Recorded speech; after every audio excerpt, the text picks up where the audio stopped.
एकादशी के दिन जब आप जल शंकर को चढ़ाने तो रोज ही जाइए। जब एकादशी का दिन रहे और शंकर जी के मंदिर में आप जल समर्पित करें तो 3 बार मुख से स्वधा स्वधा स्वधा या स्वधा स्तोत्र का पाठ, जिसमें 12 श्लोक 2-4 हैं। पैसा तो आ रहा है और घर में टिक नहीं रहा। डॉक्टर में, पुलिस में, एक्सीडेंट आदि में, कहीं गलत जगह पर, व्यसन में अगर पैसा जा रहा है, जुए में, मांसाहार, मदिरा पान, या कहीं आया पैसा आने में कमी नहीं, आ रहा है पर टिक नहीं रहा, रुक नहीं रहा।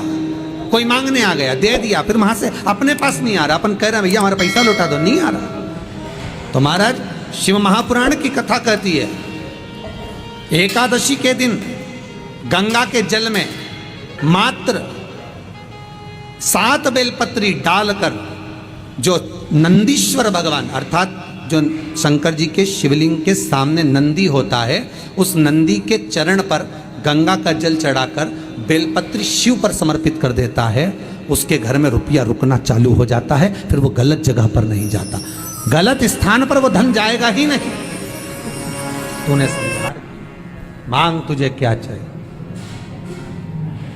एकादशी ने भगवान विष्णु से कहा, नाथ प्रभु वर दे दो, मृत्यु लोक में जो मनुष्य मेरा व्रत करेगा, चाहे जलचर, थलचर, वायुचर या सांसारिक मनुष्य, मेरा अगर एकादशी का व्रत करेगा, प्रभु उसके यहाँ धन धान्य वैभव सुख संपदा बढ़ेगी और उस जीवात्मा को नरक नहीं भोगना पड़ेगा, सीधे वैकुंठ का उसको वास मिलेगा। जब जीव आत्मा को लेकर चला जाएगा, यम के दूत जब बंदी बनाकर ले जा रहे होंगे उस जीवात्मा को, जिसके प्राण छूटे होंगे, यम के दूत जब बंदी बनाकर ले जा रहे होंगे, तब मुझे वर दो कि मैं इसका हाथ पकड़कर बेतरनी से पार उतार कर सारे नरकों से निकालती हुई आपके धाम में लेकर आऊं।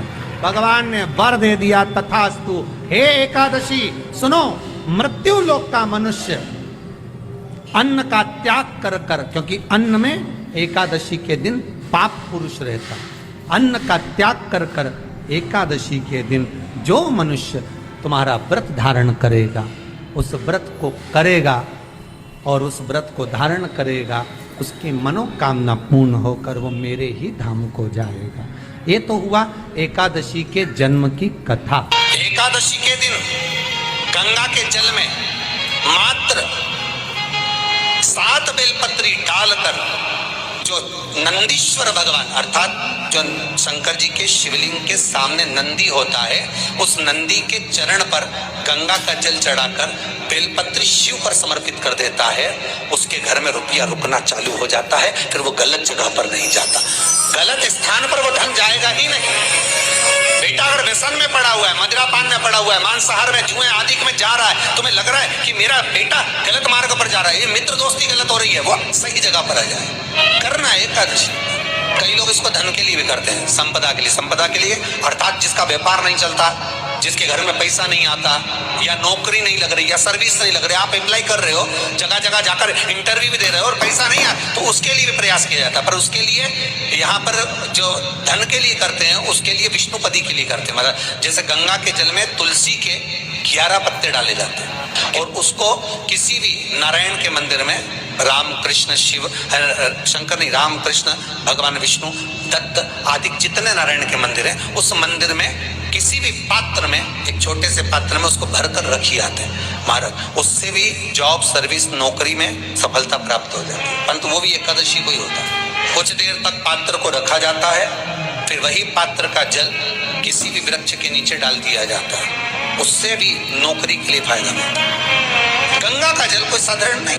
दशमी, एकादशी और द्वादशी, इन 3 तिथियों पर एक रोटी में थोड़ा सा मीठा रखकर सोमक पितृ का नाम लेकर यदि गाय को खिला दिया जाता है, तो अगर कोई पूर्वज प्रेत योनि में भी पड़ा हुआ होता है भटक रहा होता है, जिसको पिंड नहीं मिला, जो अचानक मर गया होता है, अधोगति में चले गया होता है, उस जीव की मुक्ति दशमी, एकादशी और द्वादशी, ये 3 दिन सोम पितृ का नाम लेकर रोटी में, पूड़ी में मीठा रख गाय को खिला दिया जाता है। ये 3 दिन तक तो वो पितृ कभी भटकते नहीं है, उनको मुक्ति प्राप्त हो जाती है, मोक्ष में। दशमी की रात्रि के 12 बजे घी का दिया हथेली में रखकर दरवाजे के बाहर, उस दिए को हथेली में रखकर चंद्र का दर्शन रात्रि के 12 बजे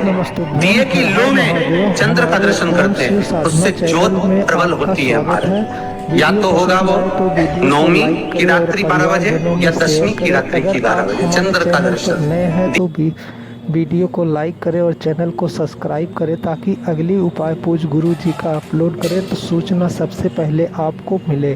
श्री शिवाय नमस्तुभ्यम। हर हर महादेव।